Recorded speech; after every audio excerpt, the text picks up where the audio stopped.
Hey Ringside crew, welcome to the internationally known Dudes at Ringside Podcast. And now here's your host, Joe Panther III.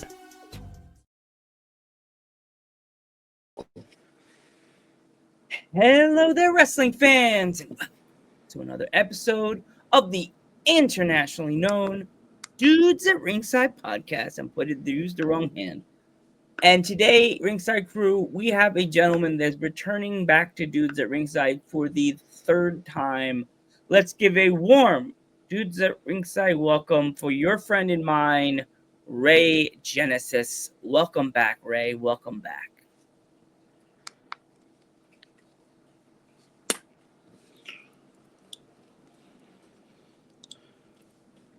Hey, Joe, I can't hear you.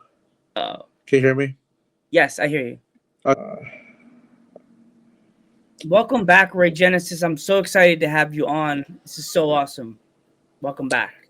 How you doing, Joe? Thank you again for having me back at the Dudes at Ringside Podcast. It's been a while. How you been? I've been good, man. Just doing my interviews, having fun, meeting new wrestlers, just doing a lot of stuff.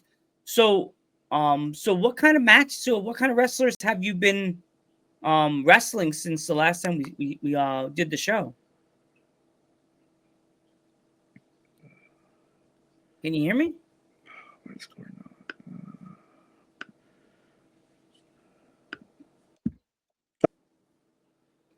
So, Ray Genesis, who have you been wrestling? It's like, what list of wrestlers have you been actually wrestling since the last time you've been? I think it's been like, what, 2 years since you've been on the podcast? It's been about 2 years. So the last couple of years has been interesting for me. There was a period of time where I kind of took time off, just dealing with personal things I had to do. You know, work gets in the way of, and you know, sometimes when you're a wrestler, performing on the weekends doesn't really pay the bills, right? So, but during that time, I still wrestled. You know, not constantly, but I was wrestling in 6-man cage matches. I've done street fights. I've wrestled for gold. Became a tag team champion earlier this year. And then most recently, last month, I wrestled Brian Kendrick twice in a row. Wow. Well, I saw the video clip you sent me on Instagram. That video is amazing. Like, what kind of advice or what kind of like the wrestle like, get in the ring with like Kendrick? Do you have to like put yourself on a different level to be able to keep up with his speed? Because I know you're quick in the ring, Mm-hmm. right? Yeah. But how do you keep up with someone that's been on that level, that stage already? You know, if you would have asked me this like 3-4 years ago, I would have been saying, "Oh, I was nervous. I don't think I would get in my head. You know, I would doubt myself. I would tell myself, "Oh, I can't do this. I can't wrestle a guy like Brian Kendrick." But this time around, that was more years under my belt, more experience. I just took it as I'm ready to go. I know Brian Kendrick. I know how he is. I know his wrestling style. I know his history.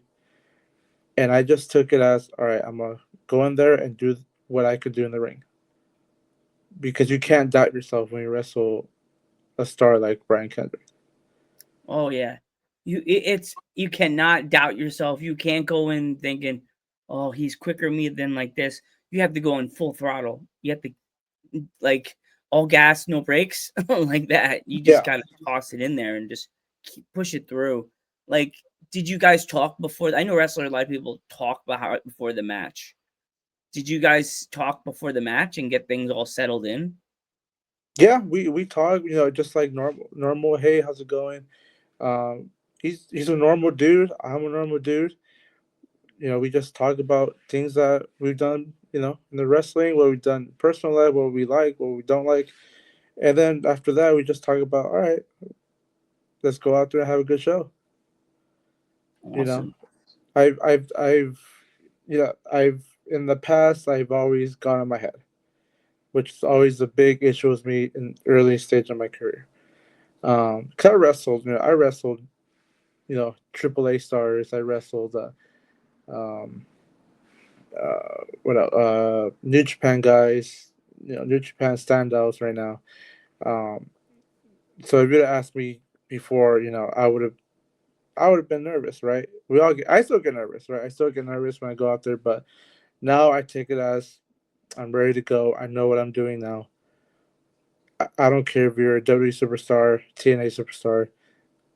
I'm going in there with the right mindset to have the best match possible.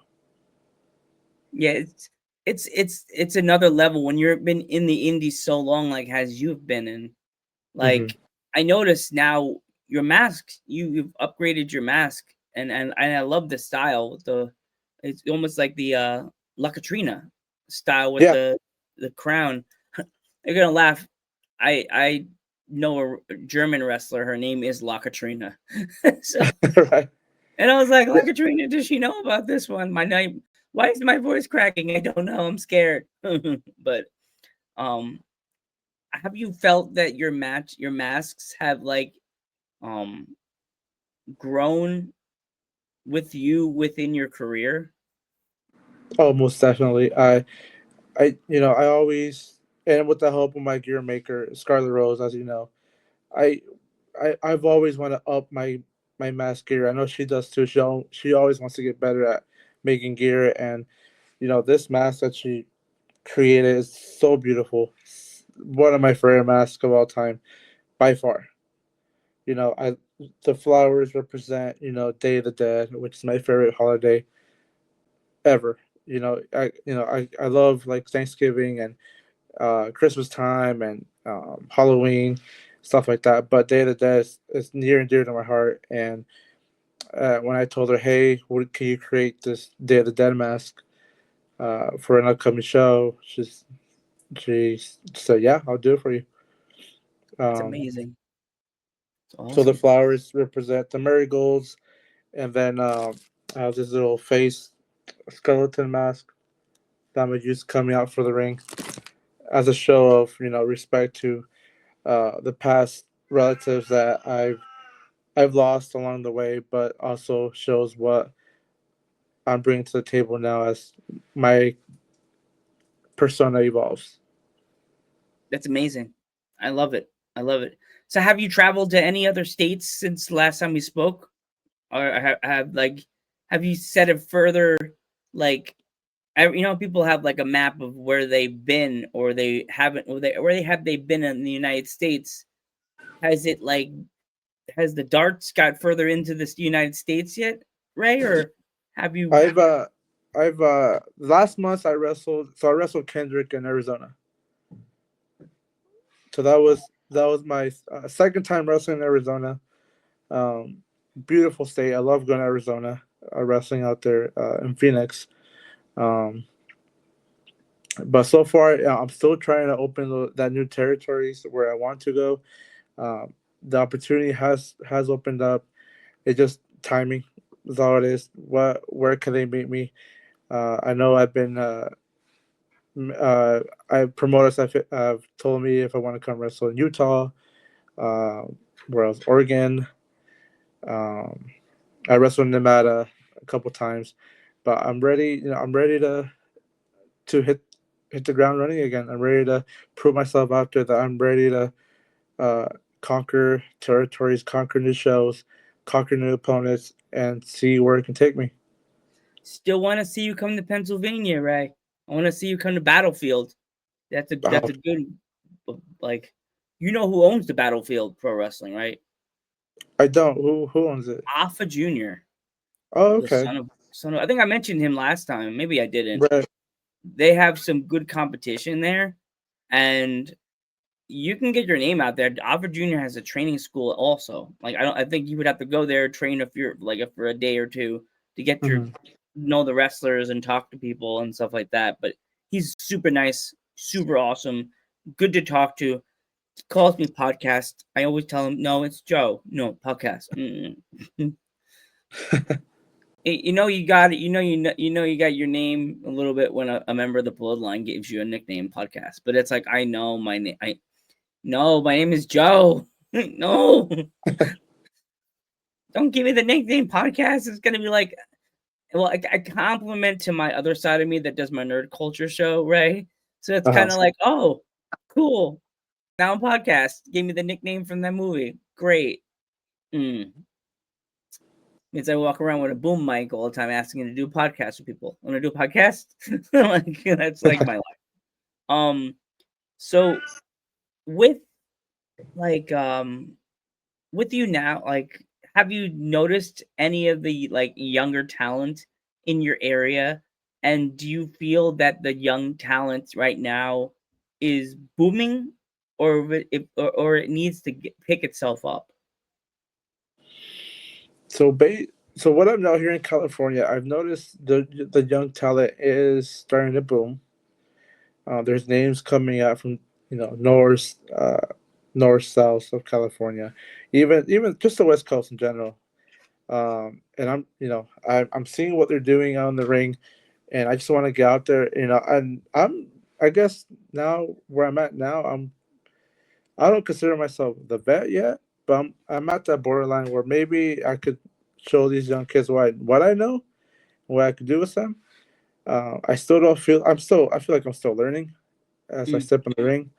Um, but I know that um, I know I'm right there at the borderline where I'm starting to hit the vet status, even though I'm still young in my career. I feel like I'm still young. I feel like I started like last year. That's how I mm. feel. It It's just it's so crazy to think that I've known you now. This is your third episode with Dudes at Ringside, and mhm, it's like it feels like I've watched you innovate yourself within your career, Ray. Like mhm, every time you come on here now, it feels like there's something another step that you've taken to push yourself further into the business. Like, and it's so cool to watch a luchador like yourself in the business, and it's tough because nowadays there's it's luchadors, but you notice the luchadors are starting. I think I said this last time. Luchadors are starting to fade away because mhm. people don't want to wear a mask because of the I can't see on the sides of Right, them.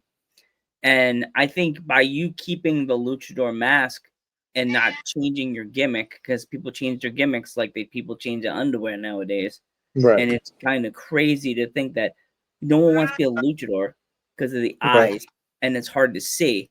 Do you feel that you're seeing luchadors fade and make themselves normal again without the masks, or do you feel like the luchador thing is staying around a lot? In my opinion, I feel like I'll see luchador. Here it is. I'll see luchadors do their gimmick, right? They'll go out there and wrestle, but then they'll have like a gimmick number two without Mm, the mask. I hate that. I hate that because what if you have a smart fan out there that saw this luchador in the first match, and then they take off their mask and they wrestle in the third match without the mask, and you can see their posture, you can tell who it is, and I hate that. If you're gonna wear a mask, wear it. If you're not gonna wear a mask, then why have it, right? Like I've always worn my mask before the shows, when I'm entering the building, and right after the show once I'm leaving the building. I don't take off my mask until I'm driving a mile from the venue, yeah, I because get I don't want to know who I don't want fans knowing who I am. And that's good. that's the greatness of wearing the luchador mask and the whole luchador culture, because we don't want fans to know who we are underneath the mask, right? Um, I don't want someone coming at me when I'm at the store, be like, "Oh, you're Ray Genesis," right? I don't want that. I keep my wrestling and my personal life separate, and Yeah. I want to keep it that way because that's just the authenticness of wearing the luchador mask. And I Yeah. feel like nowadays, yeah, there are luchadors still that wear the mask, but they always gotta have a second gimmick or a third gimmick. That just defeats the whole magic of wearing a lucha mask. Yeah, that's true. And it's cool that you have the Queen of Hearts. She's in your corner helping you get your masks made. And have you ever had a design that she goes, "Are you serious? Like what? This is a little hard to do." Yeah, I mean, there's times, but I know I try not to tell her. I try to make it easy as I can for her. I know making gear in general is hard, and deep down, I know, and she might not know this, and I might not express it a lot, but I know how much, and I can see how much hard work she puts in making gear. I see it hour after hour after hour, and it can be tough. Long hours just making gear for not just for me, but for any other wrestler that gets in contact with her. It can be hard, and I could see that. I could see the blood, sweat, and tears that she puts into it. And so my job, not just with her, but even with other gear makers I've had in the past, I've always tell them, my job is not to make your job harder. I have this idea. If you can make it look as best as you can, I'm gonna love it regardless. Because it's their work, and I'm showing their work out into the world. And Yeah. this is the testimony. All the masks that she's made me. I've had fans come up to me after my match, tell me, "Oh, you had such a great match, right? How much for your mask that I'm wearing, like at that moment?" Mm. They always ask me how much. I'm willing to pay X amount of money for your mask that you have currently on with blood, sweat, whatever.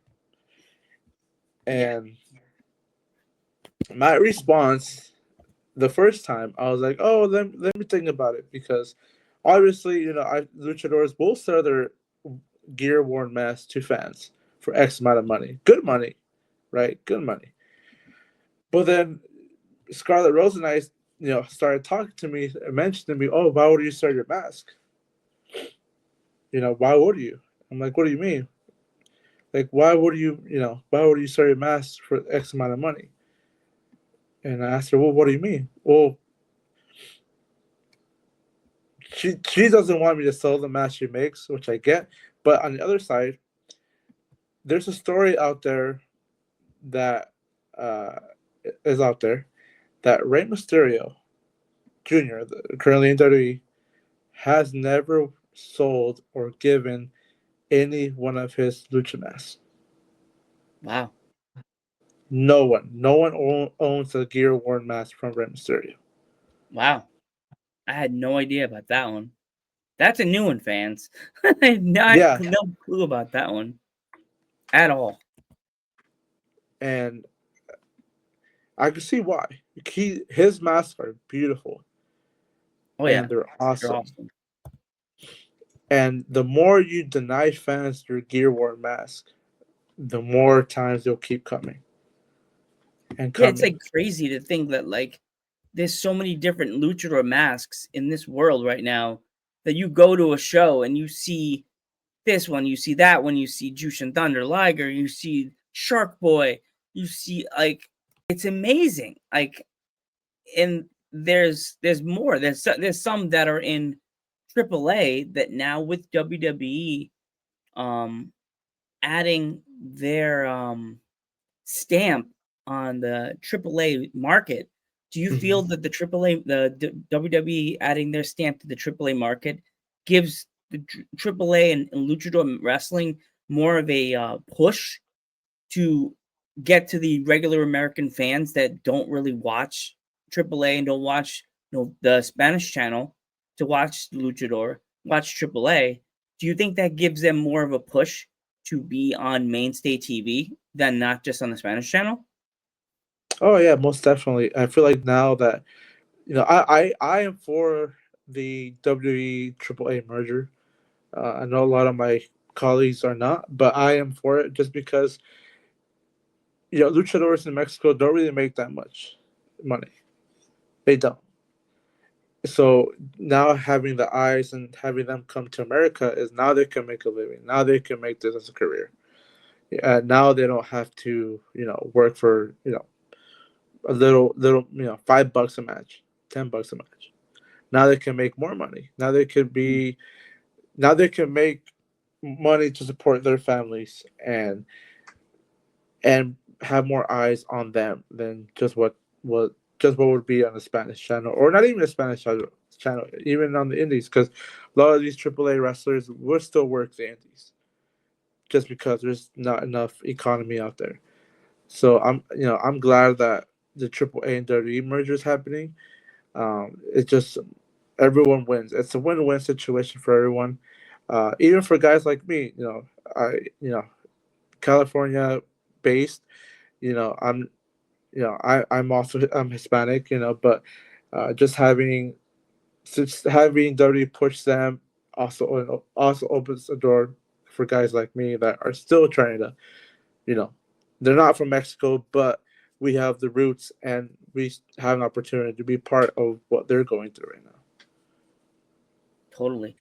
Um, is there anywhere we could pick up any Ray Phoenix merch? Anything like that yet?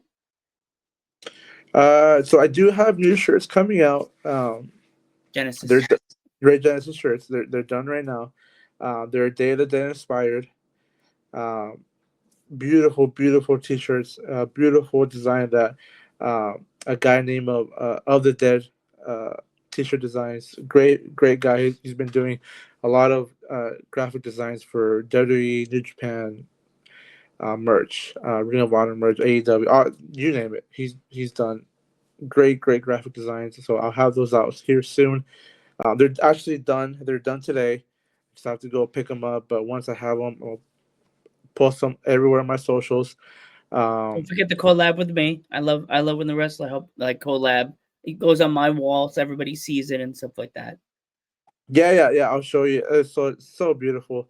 Um, and then I do for those shirts will be ready for this upcoming show I have called Ultra Lucha. Ooh, that's Uh, gonna sell out. That's gonna that's sell out. Trust me. Magic. I'm sending you the good vibes. Because think about it, you're close to Halloween. You're close to Day of the Dead. People are gonna need shirts with skeletons on them. Like if yeah, it's that mask you're wearing, oh, people are gonna people are gonna buy that, bro. That's a good idea. Like that on a shirt. You got it. yeah. I'm wrestling for that show. I'm wrestling 2 out of 3 falls against a New Japan LA Academy graduate by the name of Mexica. He's one of their newest signees from the New Japan Dojo here in LA. Um, he's been uh, he's been wrestling a lot lately. He's been a good standout. Um, so I'll be wrestling him a 2 out of 3 falls match to see who's the best luchador out of the SoCal area. Oh wow. Amazing. Um Again, thank you so much for coming back on Ray Genesis. It was amazing to have you on. Tell your cat I'm sorry for delaying couch time and cuddles time. I apologize. No worries. I'm a cat uncle of 3. I apologize. I know how important that is to a cat and kitten and all kinds of fuzzy friends. But thank you again. Tell the Queen of Hearts, Joe Panther says hi. If she ever wants to come back on, she's welcome back on with open arms and high fives and Sala hand gestures as I do all the time. Yowls. I hung out with the Bloodline Alpha Junior one time, and it was like, ow, no. Everything is this. Sup, dude? What's up, dude? The girls at work would make fun of me. The one that is in college, she's like, "What up, Joe?" And I'm like, "Do you know Samoan people? No. Then you can't do this. I got given I got get that was gift. That was a gift from a wild Samoan to do this all the time. It's like you don't often get chance to do this without being any kind of Samoaner in the business. They said, here, thank you. Oh, but Ray, I want to thank you so much again. I really hope that your merch goes crazy. Do you have a place that anybody could go, a website or anything that they could buy your t-shirts, buy them now? Not a website, but just hit me up at Ray Genesis Official on Instagram, and I ship them myself. So if you ever want a t-shirt or a picture, 8x10 stickers, figurines, luchador figurines, message me at message me at Oh Ray yeah, Genesis. you told me about that last time. You were getting toys. Oh my gosh. Oh yeah, I have it all. That's amazing. That merch table must be. I could see, like, if I came to a show, I'd be like, "Man, Ray, you got everything. You got everything." I try. That's cool. I really like that you have toys. Most wrestlers are just, we have 8x10s and stickers and bottle openers. What? Oh, then I have little chairs, the little plastic chair toys, like they use in the ring. Oh For my! some- You need to get a bottle opener that looks like you. We have it somewhere in the house. It's like a luchador like this, and he opens the bottles of beer. Oh yeah, I have one. Yeah, I know what you're talking about. Yeah. My mom, I'm like, I don't know what happened to it, but it was like a luchador. It was like this. You just put and I'm like, got him, got him. Like, every time. My mom's like, how many beers are you gonna open? I don't know. It'd be a lot. I don't know. I really want a beer. But thank you so much, Ray. I am Joe Panther the third. And I'm Ray Genesis. And we will catch you in the next one.